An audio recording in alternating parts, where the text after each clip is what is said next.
It was late, the kind of night where silence feels heavy. Mrs. Turner stood by the door holding a small travel bag that carried everything she owned. Her son, Ethan, stood a few feet away, his arms crossed, eyes cold. "Mum, this isn't working anymore.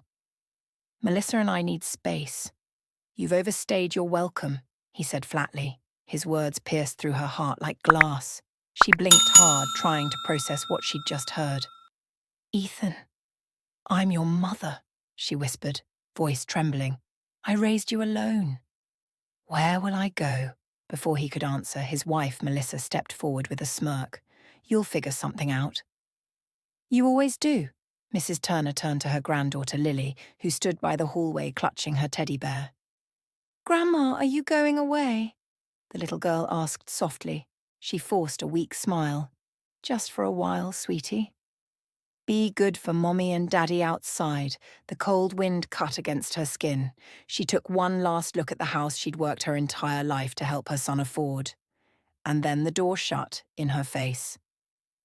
For the first time, she truly felt homeless. She spent that night at a public shelter, surrounded by strangers who looked just as broken. The next morning, she applied for a position at a local nursing home. Despite her age, they hired her because of her gentle nature. She smiled through her pain. If her son could abandon her, she'd still care for others, because kindness was all she had left. Rehook. But while she tried to rebuild her life, fate was already preparing a cruel twist for the son who thought he'd never need his mother again. Part 2. Karma knocks at the door. Back home, things weren't as peaceful as Ethan imagined. Without his mother's quiet support, the house turned cold. Melissa complained constantly. "Your mum used to cook, clean, and babysit. Now everything's on me." Ethan tried to juggle his new responsibilities, but work pressure mounted. Then, one morning, everything came crashing down. His company lost a major client after a deal failed. Within weeks, his finances spiraled. The stress tore their marriage apart. Melissa blamed him for everything. "Maybe if you hadn't spent so much time worrying about your mother, we'd still be fine," she yelled before walking out, taking their daughter with her. Ethan was left alone in an empty house, the same house where he'd kicked his mother out. The silence that night was unbearable. Every sound, every creak, felt like her absence haunting him. He called his mother's number several times but never had the courage to speak. Meanwhile, Mrs. Turner thrived quietly at the nursing home. The elderly residents loved her warmth. "You're like sunshine in this place," one of them said. For the first time in months, she felt needed again, not out of obligation, but out of love. One evening, she saw a familiar name flash on her phone. Ethan. Her hands froze. After everything, what could he possibly want now? Rehook. When she finally answered that call, she had no idea it would lead her face to face with the most heartbreaking sight of her life. "Mom," Ethan's voice cracked through the receiver. I need help."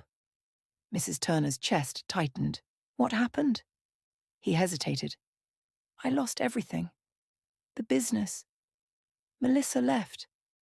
I don't even know where Lily is staying tonight." She closed her eyes, tears streaming down her face.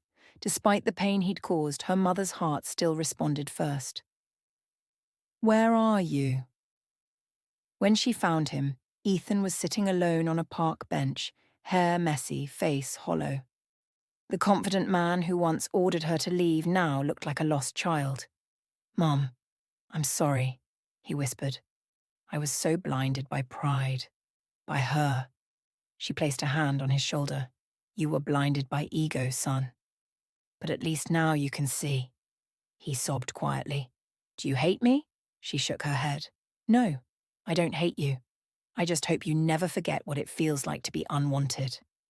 That night, she brought him to the nursing home.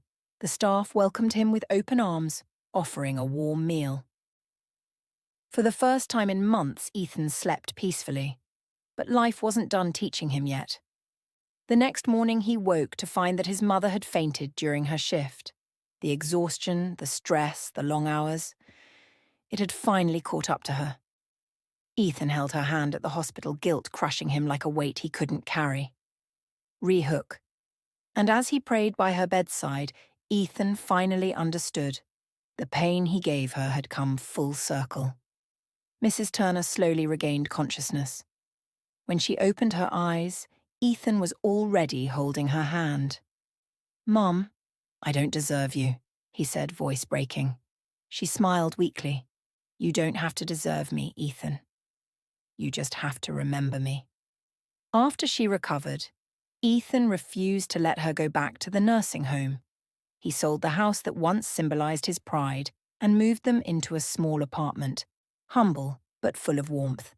He found work at a community center, helping seniors find jobs and housing. Every night, he cooked dinner for his mother and called it redemption time. When Lily returned to visit, she ran straight into her grandmother's arms. "Daddy said you're living with us again." Mrs. Turner smiled. "Yes, sweetie." This time, for good, Ethan looked at them, eyes wet with gratitude. "I lost everything chasing success," he said softly, "but I found what really matters." Mrs. Turner touched his cheek lovingly. "Home isn't walls, son. It's hearts that forgive." That night, as the three of them sat together, the same family once broken by pride, a calm peace settled in the room. Final line for ending voiceover. Sometimes life doesn't punish us. It simply shows us what we threw away, and if we're lucky, we get a second chance to hold it again.